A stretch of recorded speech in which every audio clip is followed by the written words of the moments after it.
Hey there, Michael Leedy here, one half of Exodus Digital Marketing, and I am with my business partner, Robert Jones, who is, you'll see his screen. He's going to cover some really cool stuff on Twitter, you guys, if you want to learn how to engage and how to follow and unfollow, and this is the best way to get your Twitter moving in the right direction. Robert's almost got 30,000 followers, tons of engagement, getting leads daily. Like, it's awesome. So he's going to take the lead on this one and show us some cool stuff. Also with us, we have Michelle Bernardino. She's working on one of our projects with us, which is a nonprofit, an awesome charity in Southern California, Foothill AIDS Project. Robert, are you there? Happy to be here, yeah. Yay, great to have you. Oh, I'm really excited to share with everybody what your secrets are inside of Twitter. I'm just going to let you... That's possible, Michael. Well, whatever we can. All right, so we'll just let you take the lead on this one. Michelle's been engaging with Twitter. If you have questions for her and however it would help you focus what you want to show us, feel free to just go ahead. Okay, well, I think the first thing to note about Twitter is that it's all about psychology. So when people look at your follower to following ratio, they immediately make a judgment about who you are and whether what you have to say is important or not. So if you're following tons more people than you have followers, then whoever looks at your account goes, oh, they're not really too interested in what any one person in particular has to say, because they're following hundreds or thousands more people than are following them. So if no one's following them back, then whatever it is that they have to say doesn't seem too important, right? Whereas if you have more followers than you are following, then it seems that you have something important to say because there's tons of people following you. So the first thing is to notice your following versus your follower ratio. Now on the screen there, I don't know if you can see it very well. We have FAP's Twitter, and Yes. right now it's following about nearly 500 people, 400 people, 428 people more than it is got followers.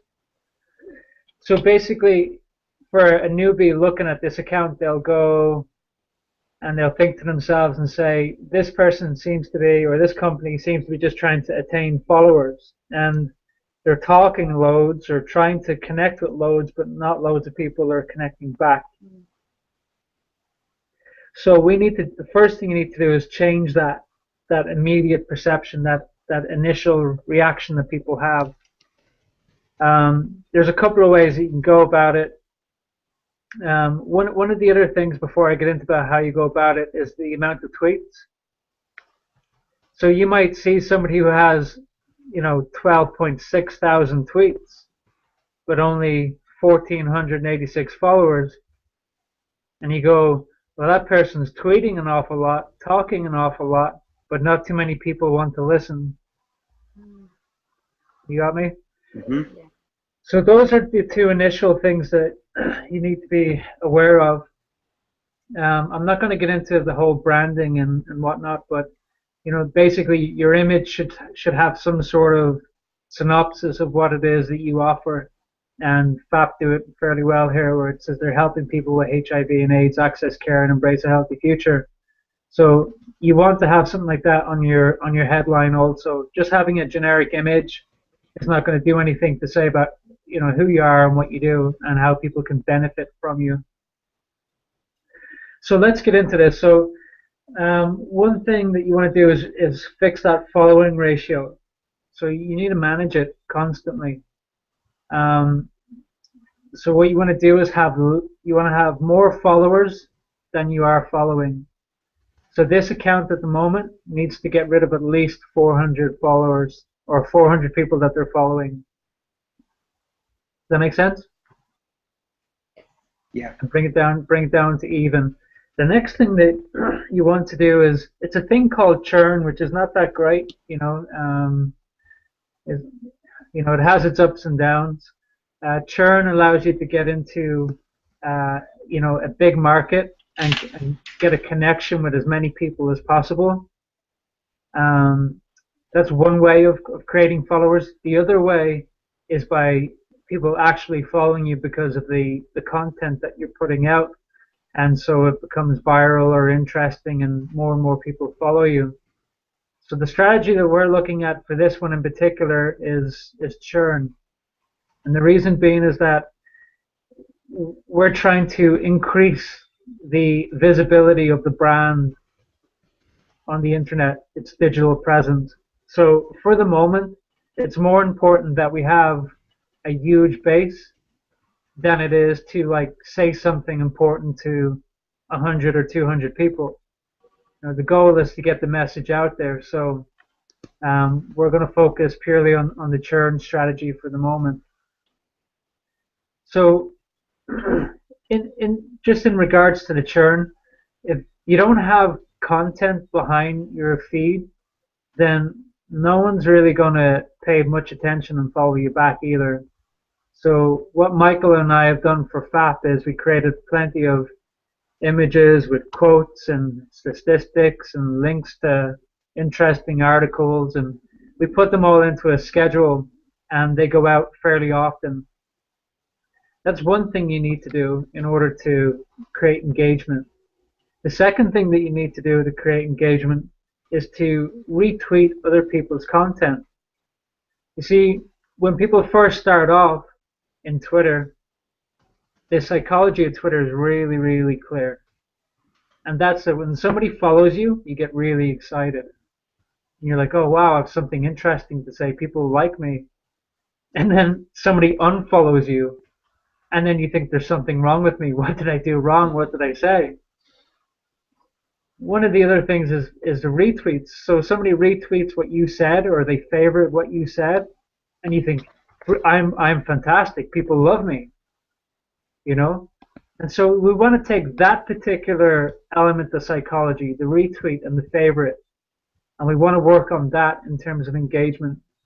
Because when you retweet somebody else's stuff, they feel that euphoria.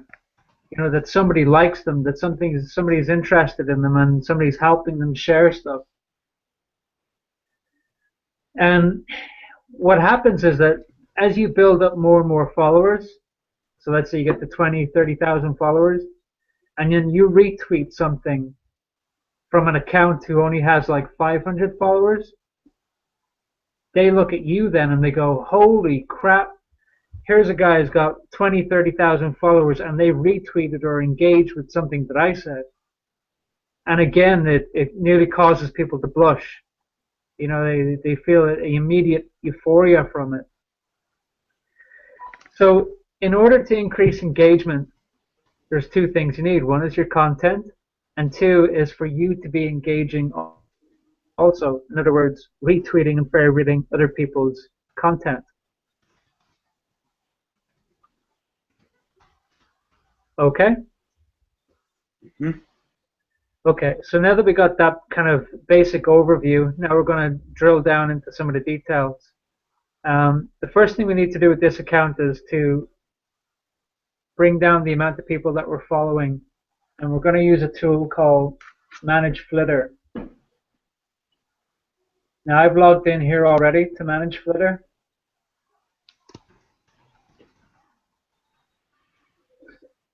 And this is a really cool platform in that it allows you to work smartly and efficiently. Whoops, I'm clicking the wrong screen. Okay, so who do we get rid of? Who do we stop following? Let's say you followed somebody 10 minutes ago. If you immediately unfollow them, did you give them enough time to follow you back? You got me? So in the Twitter feed, when you click on people that are you are following.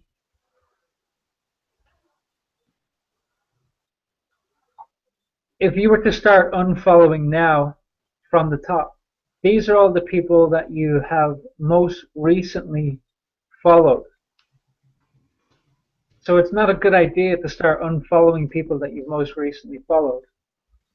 That might seem self-explanatory, but the point that I'm trying to make is that, let's say there's a difference of 400, which we have here, right? So in order for me to go down and find out, you know, those people who I've followed in the past, who I've given enough time to follow me back, I would have to scroll through this till I got, 400, 500 people down, and then start unfollowing. And then even still, when I'm doing it, I'd be kind of unfollowing people based purely on a description.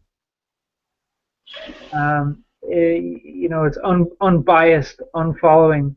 Like if I was to just start unfollowing people that didn't follow me back, um, perhaps that's not the best strategy, because it could be a really influential person who has a lot of interest in what you have to say, will help you to create an opportunity and build your network and engage with you, but they just haven't had the time to get around to following you back yet. So that wouldn't be a good idea strategically wise. So what we do is we go into ManageFlitter and we try to identify those kind of spammy accounts that are just looking to publish content and don't really care what you have to say. And we want to get rid of those people out of our accounts. Sorry, the phone's ringing. Somebody's going to answer that. Okay, so how do we go about that? The first thing we do is we look at our fake following over here. And if we click on it, you can see that we've got 25 fake accounts following us. There's somebody, I'm needed on the phone. Can you just hold this for a minute, and Michael, you take over for a second, babe, on Twitter? Sure. So on Robert's screen right now, since these are, it discovered 25 fake spam accounts, so I can't scroll because it's on his computer. So basically you see that button right there, and it says unfollow. And so we're going to just go and unfollow those 25 people. What's going to happen next is Robert will take us to different steps, clearly, that so we can get rid of the people we don't want first. And he also does this really cool stuff with looking at like how many people. He's beyond awesome when it comes to this channel. So, but we're going to break it down further. Michelle, is this all making sense to you? Let's go there. It is. It is. It is. It's amazing. I think it helped a lot with him starting with the psychology of Twitter. Okay. It just makes a lot of things fall into place. And I wasn't aware of ManageFlitter, so that's also a very helpful tool. Well, it's funny because I wanted to kind of get you started, just get into Twitter. So like I kind of threw you in and said, here, just talk to people. Gave you like the simplest, so you could, because a lot of people are afraid of Twitter because they don't understand it and it moves so fast. So just getting you in there so that you can just start engaging some for a couple weeks, so that when we bring in the psychology piece and the unfollowing piece and the balancing of all that, it'll all make sense because you've been in there. Yes. So for those of you who are watching this video, get in there and start doing stuff first, and just it's okay. You're not gonna do something wrong. It's just you get in there and you do it, and then come back to this video. And then start going through these steps. When it goes into the content thing, Robert, we did create a lot of content. We have pretty much a post going out every hour of a new piece that we use. We created images with content that are statistics and quotes from clients and everything to do with HIV and AIDS awareness. So we created all this content, and we have it going at least every hour, sometimes every 2 or 3 times an hour, and then we've also have tools set up to retweet content like what Robert was talking about based off of certain keywords and certain hashtags. So that's how we're getting it to grow, is because all this stuff is kind of running in automation in the background, but you don't want to just set it and forget it. That doesn't help you, connect with people like what Robert is sharing. So now this is the piece. Once you set that stuff and you have it running, then you can take time to actually engage, like what Robert's sharing with us here. I'd say to you have questions, but I don't want Robert to not be here if you have them. So I don't, and then you have to repeat yourself, Michelle. Um, right now, not immediately. I think I'm interested in learning more about ManageFlitter and then the tools that have been used. I know you just mentioned um, the automatic tweets and retweets that are happening, so I'm interested in learning how to do that and see how I can Okay. help. And then also, I guess how my role is tied in with that, in maybe also engaging with those individuals that we are retweeting to make sure that we're building those relationships. I think well, that piece right there, I think, is where we should go um, with Robert, because maybe he has a technique. Because he's sharing stuff right now that I didn't know. I know a lot. I'm good. I'm great with his channel. Clearly, he's been at it a little bit longer, to a different level. So that's why um, that's why he's here. Yes. In regards to the automation stuff, I will gladly share with you how to do that. That's a whole different thing. I think focusing on engagement and building the relationships, I think that's going to be the way to go. Because really, the mechanics of that stuff aren't necessarily, since it's already set up, you don't really need to do it.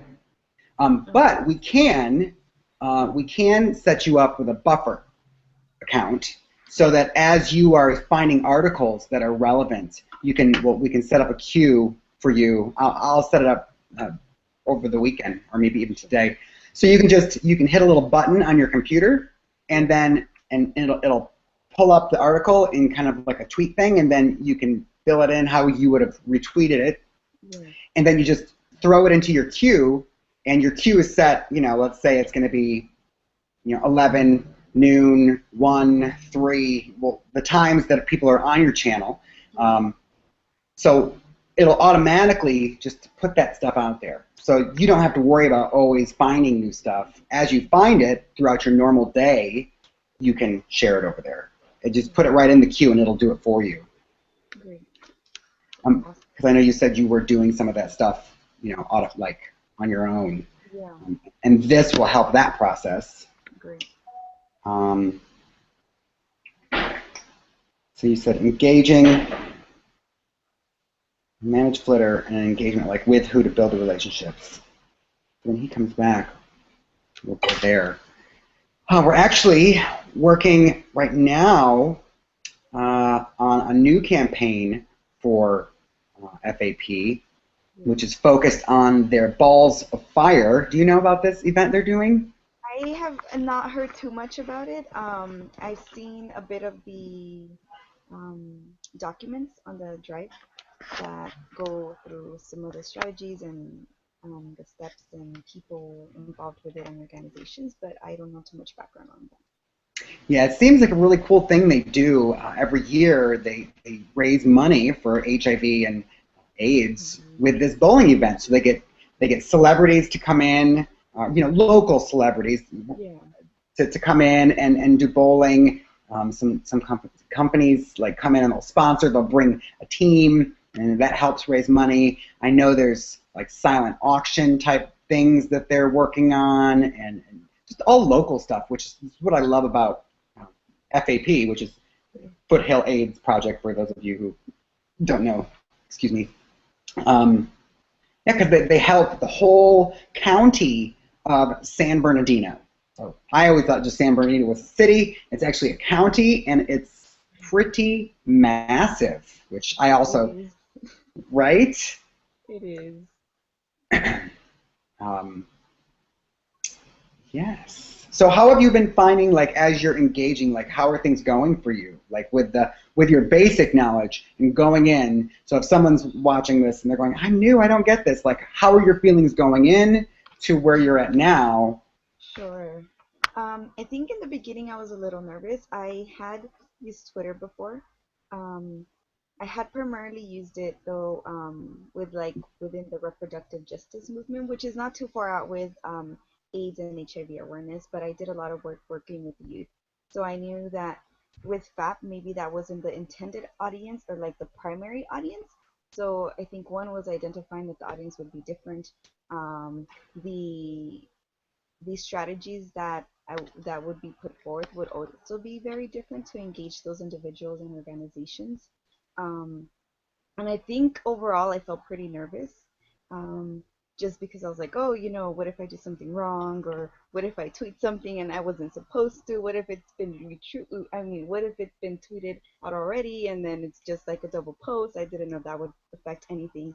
But I think I've grown comfortable with it, and I do most of the tweeting, I believe, on the weekend. I'm fairly busy throughout the week, so during the weekend, it's when I have more downtime, so I'm able to take my time with things and really go through the feed and see a lot of now of the automatic tweets that are being sent out. I was like, oh wow, like that is really engaging now. And I was like, well, I'm not doing this. I wonder who's doing this. So it was just kind of that moment, like, oh, I wonder who else is on the account. So I think that's been helpful too. And usually I also do just a general search on Twitter with the hashtag HIV, HIV awareness, AIDS, to see what's the most recent things happening just in general within those hashtags and see if anything that has not been retweeted from our end, if I can retweet it out. So. See, and that's really cool. So if you go, and there's two different ways to, when you retweet, there's the one way where if you do a retweet and you just retweet it, exactly, and then it goes as is, and then there's the way to retweet where you have a comment. So it's like, I'm going to retweet this, but you make a little comment about what they're going to see. I think we went through that in the first thing we did. That's always really cool. Since you're searching for hashtags and you're just seeing what other people are putting out there, the content, when you find those things and you retweet those, that's really cool. What you can also do, if those are connected to websites with articles and content, you can then go over there, and once I set the buffer up for you, now you'll be able to hit that buffer button, and that is going to throw these things you're finding into a queue. Great. So that it's going out. The thing is, and I don't know if you noticed when we were Robert was talking and we had the screen up, Twitter feeds move really fast. So when we started the conversation, there was 400 tweets in the. You saw that little bar at the top. It was like 430 something tweets. And watch when he comes back. That number is going to be way higher when we get over there. But it sounds like he is back. Yeah, I'm back. All right, Robert. So we just we went over. I was kind of speaking to the audience who would be watching, and then I was getting how Michelle feels about, with the stuff she's doing with it. And we were kind of just covering the basics of the automation and what's set up and how we're engaging back now. But back to you, Robert. Back to you. Okay. I'll just take up where we left off. I'm not too sure what you covered, but I'll take up where we left off. So in order to get rid of those people that are just following your account just to have another number added to their account, you want to go to fake following, and you'll see there's 25 fake accounts there. So we just want to unfollow all of them because they're all fake. So there's no point in having them there. Just delete them all. So that's one of the first things you do. The second thing then is you want to look for per ratio. Over here you'll see following ratio, and there's a high ratio, which is bad. Okay.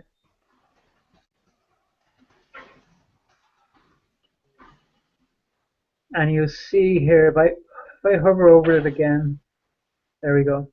If I hover over it, it says shows all the people who follow more people than are following them. Okay? So that's an account that there's a piece of software that takes that ratio and says it's bad. Now, if you look at our current ratio, obviously we have what ManageFlitter considers to be a bad ratio. We're following more people than we have followers. Yeah? Mm-hmm. So if anyone is using software like ManageFlitter on Twitter, then we show up under this high ratio, under this bad ratio. Mm. So now you have people that are going through and just indiscriminately just unfollowing us. Yeah? Mm-hmm. Just the way we're about to do right now, right? So, this is it. So we need to make sure that we fix that following ratio and get rid of that 400 people. Okay, so that's one thing. So you have your fake following and then you have your high ratio. Now the other thing that you want to go by is influence. Okay, so here's influence on screen. And we want to look at people who have low influence. So what does low influence mean? Well, low influence basically means that they haven't had a whole lot of time on Twitter. They maybe don't share a lot of stuff. They don't retweet or engage and talk with other people, and so they're not the type of people per se that are going to help us broadcast our message out. They're not engaged online. Somebody who has high influence is somebody who's doing a lot of retweeting, engaging, posting, commenting, and so people with low influence are also people that are really of not too much benefit strategically to our Twitter marketing campaign. As a person, they have loads of value, right? Everyone does. But with our Twitter marketing campaign, they're not, probability-wise, they got a very low probability of helping us market our message. So you would go through and you would unfollow people with low influence. So there you have it. These are the 3 ways that you want to go about unfollowing people. Fake accounts, high ratios, and low influence. Now, Robert, I see your unfollows today, and once it hits 100, often it gets stopped. There it is. Yeah. Unless someone invests in ManageFlitter. Sure. So how would you recommend? Would you just recommend someone going through this process on a daily basis? Because since we're still following, to get it to 0, there's 400 that need to go. Yeah. And then something you mentioned to me also was we want to take that even down further, so that it's almost like a 600 buffer where we're following 600 less than the amount of people that are following us. Yeah. The reason is that you want to give people enough time to follow you back. You want people that are engaged and active. And so anyone who's engaged and active on Twitter will normally be on every 3 to 5 days.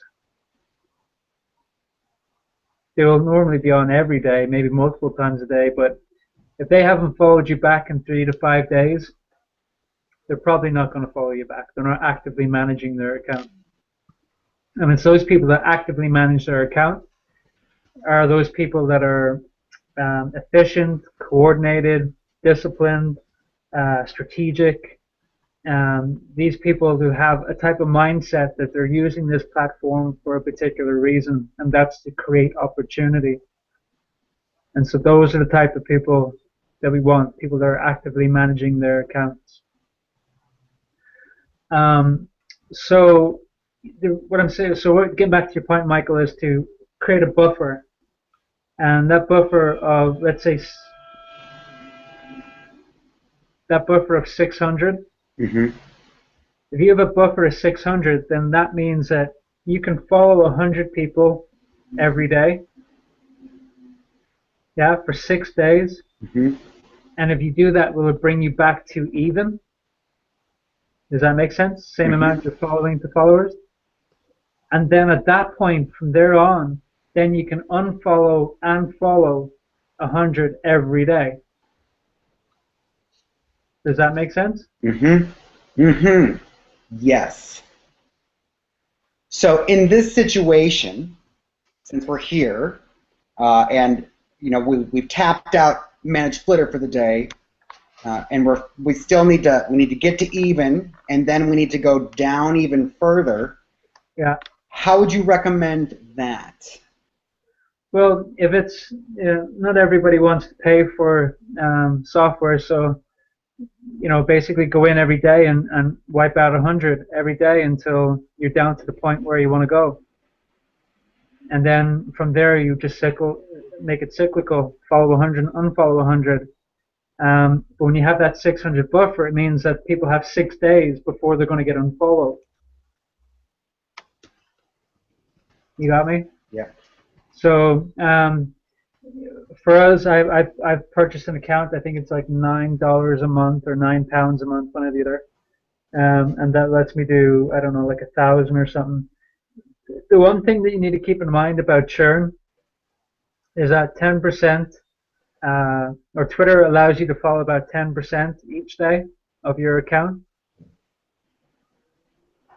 So when you first start off, and you've only got like 100 followers, you can't be going following 100 people a day, because in a matter of a few days to a week, Twitter's going to shut you down basically, and put a cap on you.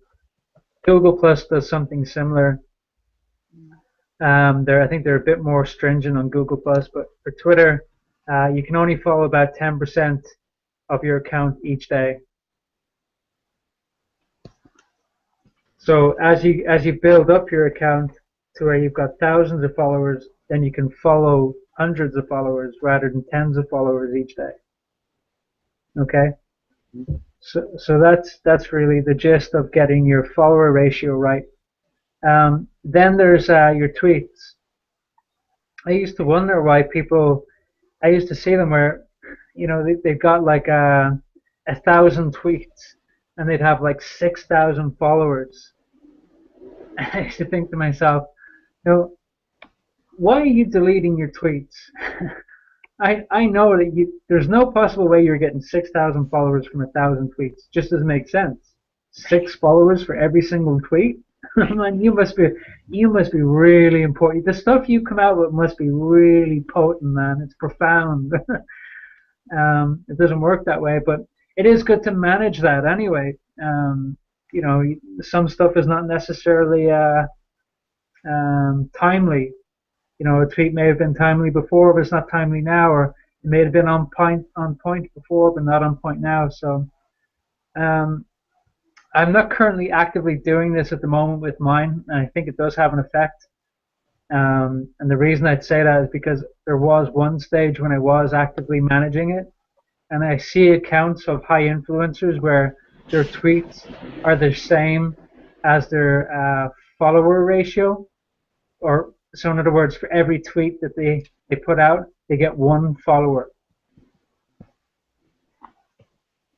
So that seems to me respectable, and that seems to be what high influencers are doing, is every tweet, 1 follower. And so there's plenty of tools out there that allow you to delete your tweets.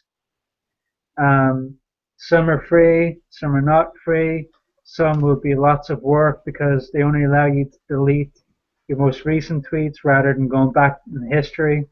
You'd have to pay or upgrade to go back in history and delete the really old tweets. So it's up to yourself on what you want to do there. But for the moment, we're just keeping this about this particular program, Twitter. There's a tweet deleter, if you wanted to. Automatically delete, tweet deleter, tweet delete, tweet eraser, tweet wipe. There's tons of them. Delete all tweets. You know, it depends on what you want to do. So you'd have to look into them yourself. Like I said, I'm not actively doing it at the moment, so I can't give a lot of advice on which one to use specifically. I don't like paying for stuff, so that's why I'm not using it. Okay, so that brings us all up to scratch now with the psychology. But Michelle, you're here basically because you're going to be playing an important role in engagement. So what is it that, what do you currently think about Twitter, and what is it that you're inquisitive about, or you want to know how to do, or how do you feel about it? Sure. I think overall, I was mentioning this earlier that at the beginning, I think I felt a bit nervous about it. My experience with Twitter has been um, more working with the reproductive justice movement and engaging primarily youth. And I knew that the intended audience of that probably wasn't necessarily youth, but maybe an older audience. And so I think coming in, that was one of the things that I had to deal with, just the transitioning of who is the intended audience and how do I engage that intended audience. And so I didn't know as much as we've covered now. So I think there's just a lot of tools out there that would probably make that engaging individuals or organizations with that much easier. But just some of the things that I've been doing are retweeting um, the retweets that some of the orgs or persons or HIV activists do, or also just going into the search bar and typing in the hashtag HIV awareness, and stigma, and see which tweets maybe we have not retweeted, and then go about that. And then also just doing a general search on the most recent articles on HIV and AIDS awareness and prevention and education and justice, and adding those onto the Twitter or onto the account. Okay, right. So I think what you basically discussed is how you're going about finding people to follow and finding content to retweet. Exactly. So let's talk a wee bit about engagement. Again, it's about psychology, right? So I don't know if you've ever seen this or witnessed it, but you know, when somebody takes your this piece of content here, your description, right? Mm-hmm. Yes. So let's say in your feed, um, let me just go through an example, and then that'll probably explain it a bit better. Let's go through the feed. Okay, so these are all the people that we've been retweeting. Kind of looking for a bit of engagement, that somebody has commented on some of our stuff.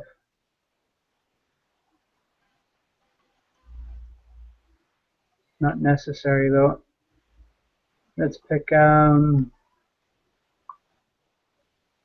let's pick oh no, let's pick this one.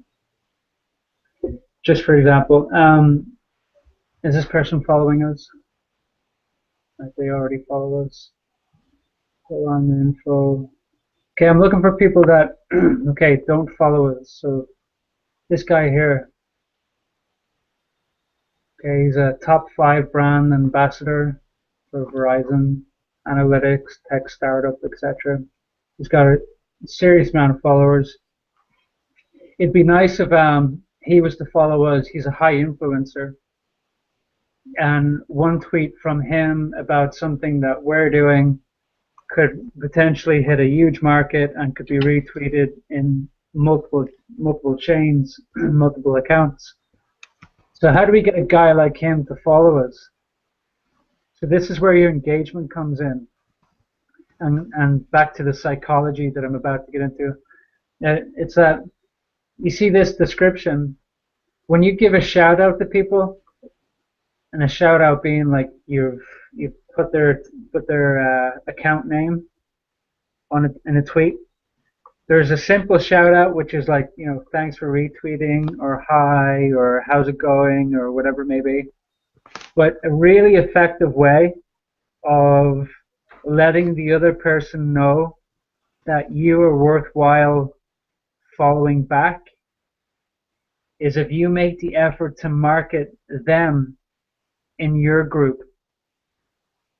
Okay? So if he sees that we've retweeted his description, for example, he's going to say to himself, okay, these guys are worthwhile following because they're actively marketing me in their account. So I'm going to follow them back. You got me? Yes. So let's say, for example, so this guy, how do I go about retweet? How do I, Timothy Snow, I'm going to follow him, and then so I'm following him so that right away he's going to get a notification that somebody just followed him. The next part then is I'm going to tweet to him, and then if I just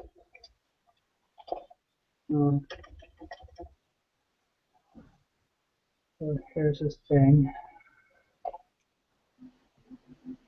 And of course, if you use a bit of sense about it, you can't put everything in. I read what I tweet. My reach is real. LinkedIn 5 ambassador. LinkedIn top 5 ambassador, influencer rising management analytics.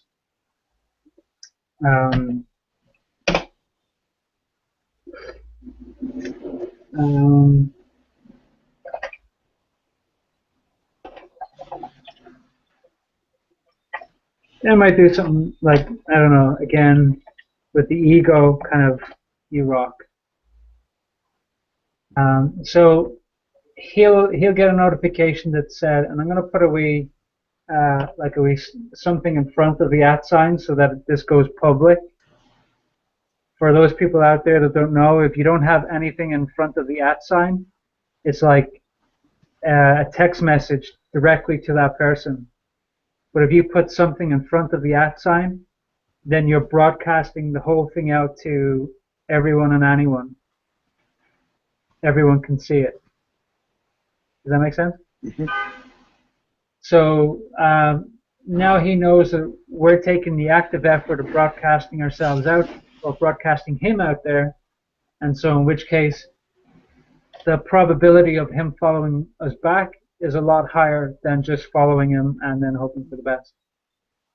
So tweet that, and it's done. So now what else can you do in order to increase the probability of getting a particular person to follow you back?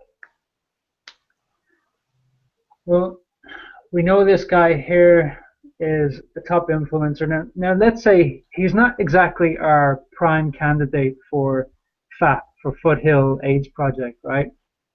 I mean, he is a brand ambassador for some other companies, but he may not be the perfect ideal candidate that we want to follow us back and then build a relationship with. So, but let's say he is for the moment, right? What we're going to do is we're now going to add him to a list. Okay? And I'm going to create a new list. Yeah. And we're going to say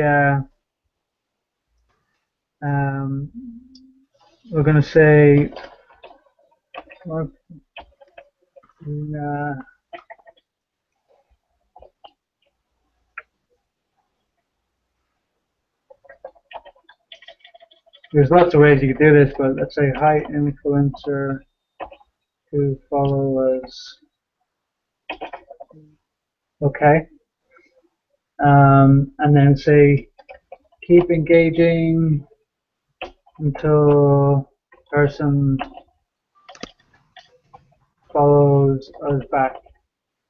Now, that's not to say that you quit engaging once they follow us back, But what you might want to do is create another list after this that says engage with these high influencers on a regular basis. So maybe you'll have where once every 2 weeks, once every 3 weeks, you'll go to your list of those that you should be engaging with, and you could either take all of their, like there's programs out there that will allow you to send a tweet to all those people in that list and do it all at once. And it says, hey, great, so happy you're part of the community and love chatting with you, etc. And thanks for following us back and all that. Rather than going in and doing it one by one, which you would have to do if you're going to just do it on Twitter. But look, let's not get too ahead for the moment. Basically, what I'm doing is creating a list of people that we want to actively work on as getting them into our group. So if this is public, everyone can see it. So we don't want that because people are going to think we're a bit underhanded. However, that is strategy. But so we put it to private and save list. Okay. And then, so if it's private, Timothy Snow won't see that he's been added to a list that says "Hi, influencer" to follow us. Yeah. Great. Yeah. So that's important. So I'm trying to save it here, but it's. I don't know if I have to take out some characters or something. Could be. I don't know. Let's see where are we? Let's check the list and see if it's been created. Now, something you said with when you build the list of engage with these people, so these are the ones that have followed us. How often would you say to engage with people? Like, as often as you can, daily? Like, is there a minimum? Is there a maximum? Like, what got you the most benefit or the most for when you were building your channel like you are? Yeah, I'm not really as active as I used to be, and my strategy has changed quite a lot from trying to get momentum to build it up to where I am now.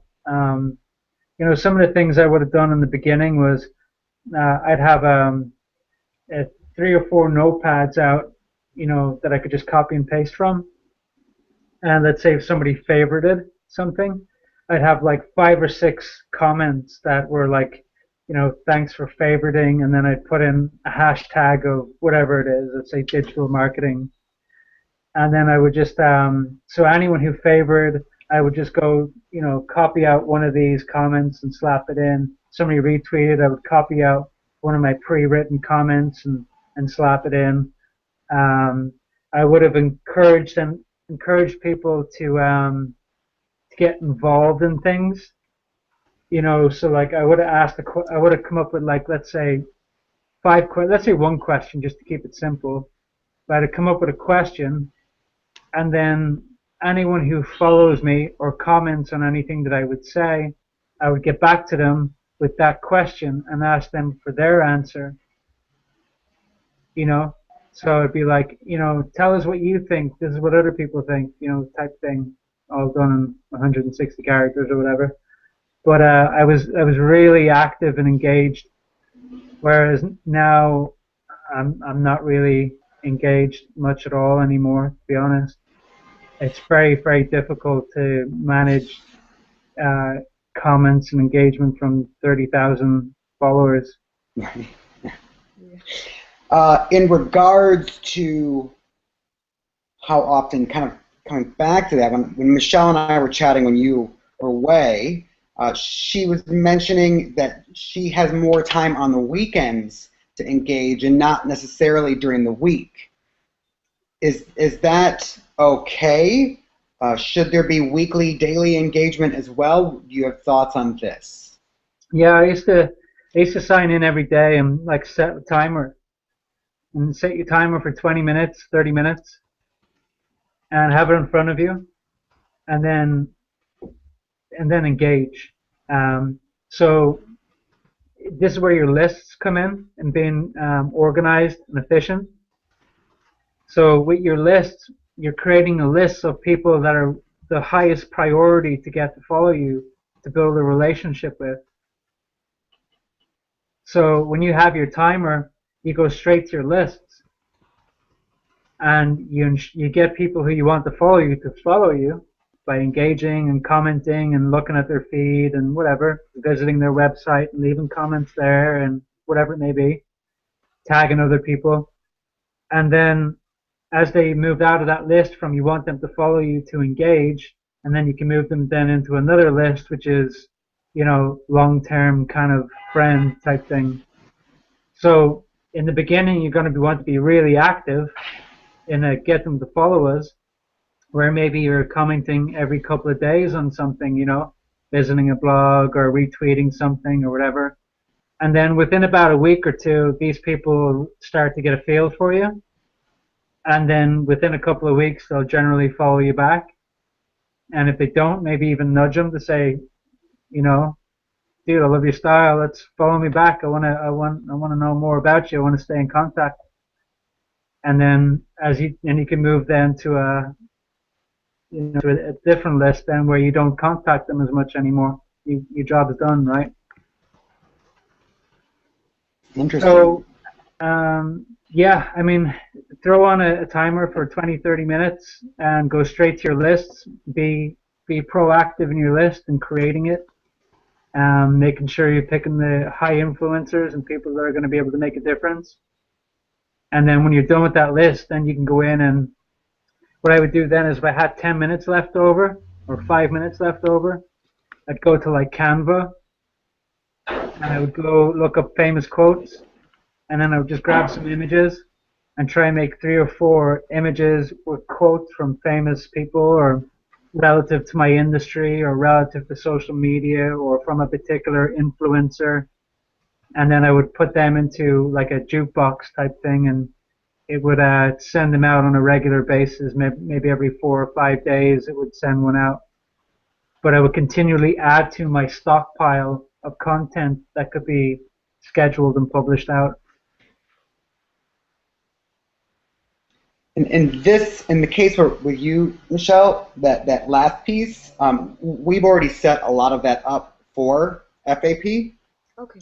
So if you're focusing on the engagement of it, so what Robert just explained would be actually really perfect for someone who is building their own Twitter from scratch, so that they can build that content. But we've already created a good 180 images and quotes and content, and it's all running what I was explaining to you during when we were chatting when Robert had to step away for a second. So that's really cool. Canva's great, you guys. I think what I'm going to do, because there's so much information in this video, that I'm going to turn it into a blog post at some point so that all of this can be like detailed for any of you who are watching. You just want the details of it and like what sites we're talking about, what stuff like that. So I'll organize it nicely, because this piece, I'm telling you, Robert, this is brilliant. It is. So, thank you. You're welcome. Okay. Well, that's probably a bit of information overload anyway, so maybe cut it short there. I think so. Michelle, do you have any questions about how to move forward now with FAP and ensure that you're getting good results for them? I think I got a good overview from this conversation or this Google chat, Hangout chat. And I will try the new things that I've learned, and then I think we're also going to work on the buffer account as well. Yeah, I'll set that up for you, and just all you have to do is sign in, and just when you find your articles, you can just throw it into the queue. The other thing that we could probably talk about with Michelle, that not here per se, but is to who exactly is she going to target that are high influencers, and who's most likely to retweet the content. So we could have a chat about that on a different day. I think that would actually be a really cool chat, because it was in my mind as we're discussing it. Because really you want to be chatting with people who can make a difference. I mean, for example, with FAP, they've got this event coming up, and it's for celebrity bowling. So gosh, I mean, we could be actively connecting with, celebrities who are on Twitter, because they are. That's where they are, and there are other places too, but you can get to them here. Sure. So we could build a list of those, because I know you think of the ones who are highly connected to HIV/AIDS. Ashley Judd would be somebody who's, now is she going to do the bowling event? I don't know, but to connect with her, she's high influence in this. Charlize Theron is the same thing, so stuff like that. Think of the possibilities there, Michelle. Yeah, that would be amazing. Right? Okay. I'm conscious of the fact that this video is meant for other people also. Yep, exactly. So I guess, Michelle, do you have any other questions before I turn off the live? Not that come to me immediately, but if they do arise, I will make sure that I address those. Great. Okay. Well, Michelle, thank you for joining us today.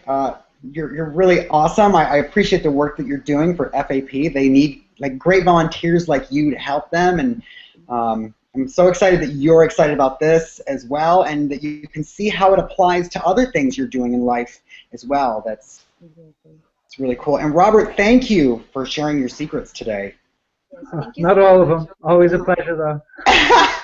You guys, if you're looking to connect with Robert and myself, in the description below is, there's my email's down there, Robert's is down there, or you can go check out our website. If you want to connect with Michelle, Michelle, I guess if there's a reason that you would want me to have people, I can put your email in there too if you want that. It's okay. Otherwise, guys, thank you for joining us. We've covered a bunch of stuff, and now you can rewatch it. You can pause and play and do your thing. Have a great day, and we'll see you on the next video. Thank you so much. Thanks, guys. All right. Bye.